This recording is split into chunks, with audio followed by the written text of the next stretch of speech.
Doctor BR Ambedkar Konaseema జిల్లాలో అభ్యర్థుల ప్రచారం జోరుగా సాగుతుంది. ముఖ్యంగా తెలుగుదేశం పార్టీకి సంబంధించి గడిచిన 3 దశాబ్దాలుగా ఉన్న ఆ పార్టీలో ఉన్న ఒక నేత బయటకు వచ్చి టీడీపీ రెబల్గా పోటీ చేయడం జరిగింది. ఆయనే పరమట శ్యామ్ కుమార్, అమలాపురం అసెంబ్లీ స్థానానికి సంబంధించి.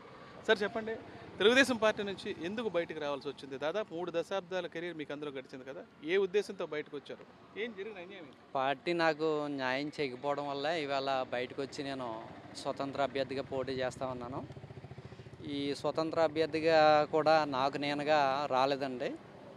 అన్ని పార్టీల నుంచి, అలాగే అన్ని ప్రజా సంఘాల నుంచి, నియోజకవర్గంలో ఉన్నటువంటి అన్ని గ్రామాల నుంచి కూడా పార్టీలకు అతీతంగా ఈరోజు నాకు మద్దతు ఇస్తూ ఉన్నారు.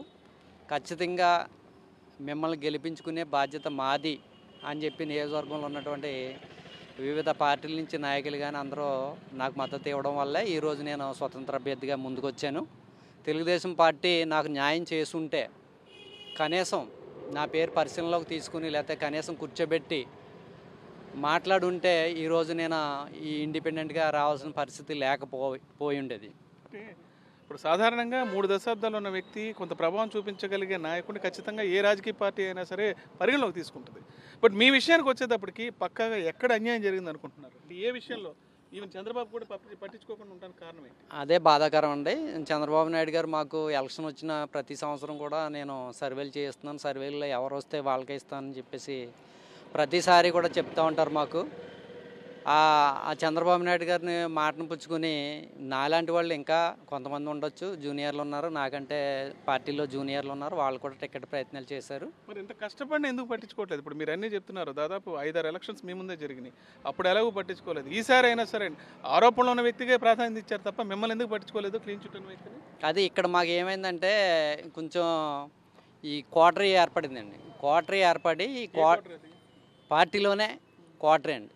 ఆ వ్యక్తే కావాలి, పలానా వ్యక్తే కావాలి, పలానా వ్యక్తే కావాలని కొంతమంది ఫోర్స్ చేయటం వల్ల మరి చంద్రబాబు నాయుడు గారు ఒత్తిడికి తలొగ్గి ఈ టికెట్ ఇచ్చారని చెప్పి మేము అనుకుంటున్నాం. ఎందుచేతనంటే నాయకత్వం వహించేటప్పుడు నియోజకవర్గాల నుంచి 1, 2, 3 పేర్లు పార్టీ కూడా పరిశీలనలోకి తీసుకోవాలి. అంతే తప్ప ఒకే వ్యక్తి పేరు తీసుకుని మిగతా వాళ్ళ పేర్లు తీసుకోకపోతే ఈ వ్యక్తికి ఎలాగుంది, మిగతా వాళ్ళకి ఎలాగుంది అనేది పార్టీకి ఎలా తెలుస్తుందండి? అలాగే ఇక్కడ నాయకత్వం వహించి నాయకులు కూడా నియోజకవర్గంలో, ఇది రిజర్వ్ నియోజకవర్గం, జనరల్గా రిజర్వ్ నియోజకవర్గంలో కొంతమంది నాయకులు నాయకత్వం వహిస్తారు. ఆ నాయకత్వం వహించే వ్యక్తులు కూడా ఏం చేయాలంటే అందరినీ సమానంగా చూడాలి.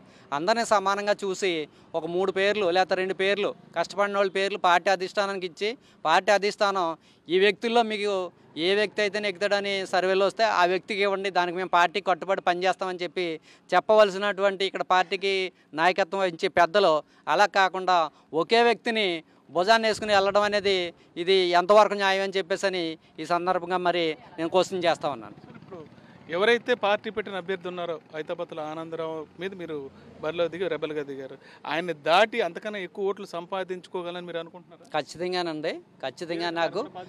ఖచ్చితంగా అన్ని పార్టీల మద్దతు నాకు ఉంది.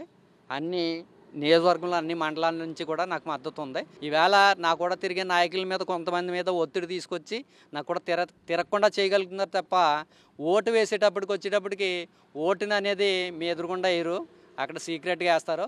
మీ ఎవరికి వేస్తున్నారు అనేది తెలీదు. ఖచ్చితంగా ఓటింగ్ విషయం వచ్చినప్పటికి నాకు మెజారిటీ ఓట్లు వస్తాయి. అమలాపురం నియోజకవర్గం వచ్చేటప్పటికి తెలుగుదేశం పార్టీ అంటే ఒక నాయకుడే సపోర్ట్ చేసే పరిస్థితి, మిగతా నాయకులు కూడా పెద్ద నాయకులు కూడా ఉన్నారు, వీళ్ళెవరు కూడా మిమ్మల్ని సమర్థించలేదా? అదే చెప్తున్నాను కదండి, ఇక్కడ కొంచెం అందరినీ కూడా సమానంగా చూడాలి. నాయకత్వం వహించే వాళ్ళు అందరిగా సమానంగా చూసి 2 పేర్లు 3 పేర్లు పార్టీ అధిష్టానానికి ఇవ్వాలి. పార్టీ అధిష్టానం నిర్ణయానికి మేము కట్టుబడి ఉంటామని చెప్పాలి ఇక్కడ నాయకత్వం వహించే వాళ్ళు. అది పోయి ఒక వ్యక్తిని అతనికి ప్రజాదరణ ఉన్నా లేకపోయినా మాకు ఈ వ్యక్తే కావాలి, నెగ్గినా నెగ్గపోయినా ఈ వ్యక్తే కావాలని అడగటం ఎంతవరకు సమంజసం అనేది పార్టీ కూడా ఆలోచన చేసుకోవాలి. ఎందుకంటే ఒక వ్యక్తికి 3 సార్లు టికెట్ ఇచ్చారు. 3 సార్లు టికెట్ ఇస్తే ఒకసారి నెగ్గి 2 సార్లు ఘోరంగా ఓడిపోయారు. ఆయన 2 సార్లు ఘోరంగా ఓడిపోయారు. అటువంటి వ్యక్తికి మళ్ళీ టికెట్ ఇవ్వడం పార్టీ అనేది ఎంతవరకు సమంజసం అనేది నియోజకవర్గం ప్రజల్లో కూడా ఇప్పుడు అదే చర్చ జరుగుతుంది.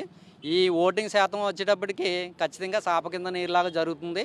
ఓటు అనేది మీరు ఇప్పుడు నాకు కూడా తిరిగే నాయకుల్ని ఏదో ఒత్తిడి తెచ్చి మీరు కంట్రోల్ చేయొచ్చు, కానీ ఓటు అనేది మాత్రం మీరు కంట్రోల్ చేయలేరు. ఎందుకంటే మీ ముందేసేది కదా, అది సీక్రెట్గా వేస్తారో వాళ్ళు జనాల హృదయాల్లో ఏ నేతకైతే ఆదరణ ఉంటుందో ఆ నేతే రేపు వచ్చే ఎలక్షన్లో గెలవబోతా ఉన్నారు. అది నేనే అని చెప్పి ఈ సందర్భంగా అందరికీ తెలియజేస్తాను. ఇప్పుడు కూడా పార్టీ నన్ను ఎక్స్ప్లెనేషన్ అడగాలి.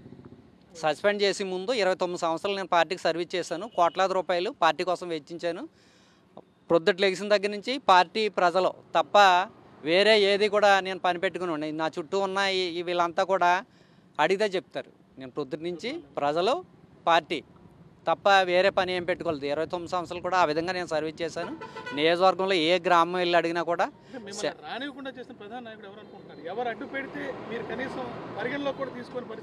ఒక వ్యక్తి కాదండి, ఒక వ్యక్తి కాదు. నియోజకవర్గంలో కొంతమంది వ్యక్తులు ఉన్నారు.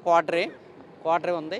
వాళ్ళే నెగ్గినా నెగ్గపోయినా ఆ వ్యక్తికే టికెట్ కావాలని చెప్పి ఫోర్స్ చేయడం వల్ల చంద్రబాబు నాయుడు గారు ఒత్తికి తలొగ్గి ఈ టికెట్ ఇచ్చారు. కొన్ని అంశాలను ఆయన ప్రధానంగా చెప్తున్నారు. 29 సంవత్సరాల పార్టీ కోసం కష్టపడ్డాం, కోట్లాది రూపాయలు ఖర్చు పెట్టాం. ఆయన అడిగేది ఒకటి, కనీసం అభ్యర్థిని ఎంపిక చేసే ముందు తన మాటను కూడా పరిగణలోకి తీసుకోవాల్సిన చంద్రబాబు ఆ రకంగా చేయకపోవటం, రెబెల్ అభ్యర్థిగా పోటీ చేసినా తన వెనక తెలుగుదేశం పార్టీ నాయకులు ఎవరో తిరగకుండా కూడా కంట్రోల్ చేయడం. ఒకటైతే చెప్తున్నారు, ఎన్ని జరిగినా సరే తాను ఏ ఉద్దేశంతో అయితే బయటకు వచ్చానో ఖచ్చితంగా దాన్ని నెరవేర్చుకునే ప్రయత్నంలోనే ఈ పోటీలో ఉన్న విషయాన్ని శ్యామ్ స్పష్టం చేస్తున్నారు. అమలాపురం నుంచి వీడియో హరీష్ ఫర్ సాక్షి.